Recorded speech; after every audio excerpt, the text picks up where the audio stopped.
ମୁଁ ଜ୍ୟୋତ୍ସ୍ନା ପଟ୍ଟନାୟକ ଏ ବରମୁଣ୍ଡା ଭୁବନେଶ୍ୱର ଆସିଛି। ଆଉ ମୋର ବାଁ ଗୋଡ଼ଟା ବହୁତ ଆଫେକ୍ଟେଡ଼ ଥିଲା। ସେମାନେ ଚାଲିଲା ବେଳକୁ ଗୋଟେ ସାଇଡ଼ ଢଳି ଢଳି ଚାଲୁଥିଲି।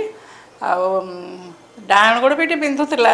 ଡାହାଣ ଗୋଡ଼ ବାଁ ଗୋଡ଼ ଦେଖି ଡକ୍ଟରଙ୍କର ନାଁଟା ଆଗରୁ ଆମେ ଶୁଣିଥିଲୁ। ରାଉରକେଲାରୁ ଆମ ନଣନ୍ଦ ଆସିଥିଲେ। ସେ ରାଉରକେଲା ଡକ୍ଟର ତ ସେ ତାଙ୍କ ନଣନ୍ଦ ଘର ସାଙ୍ଗେ ସେଠି ଫ୍ୟାମିଲିଆର। ତାଙ୍କ ବାପା ବି ଡକ୍ଟର ଥିଲେ। ସେ ଆସିଲେ ଅପରେସନ୍ କରିବା ପାଇଁ।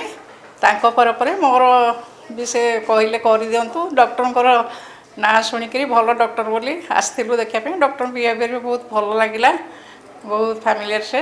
ଏଠି କେୟାର ହସ୍ପିଟାଲ ବି ବହୁତ ଯତ୍ନ ନେଇଛନ୍ତି ସିଷ୍ଟର ମାନେ। ସବୁ ପୁରା ବଢ଼ିଆ ଟ୍ରିଟମେଣ୍ଟ ସେମାନେ ଦେଉଥିଲେ। ଆଉ ଯାହା ହଉ ଡକ୍ଟର ବହୁତ ଭଲ।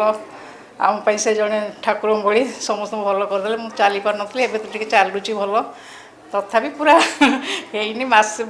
ଡକ୍ଟର କହିଥିଲେ 2-3 ମାସ ବହୁତ କଷ୍ଟ ହେବ, ଆଉ ମୋତେ ଗାଳି ଦେବେ, ତାପରେ ଭଲ ପାଇବେ। ସେ ଏବେ ଆମେ ଭଲ ଅଛୁ। ଡକ୍ଟରଙ୍କୁ ବହୁତ ବହୁତ ଧନ୍ୟବାଦ।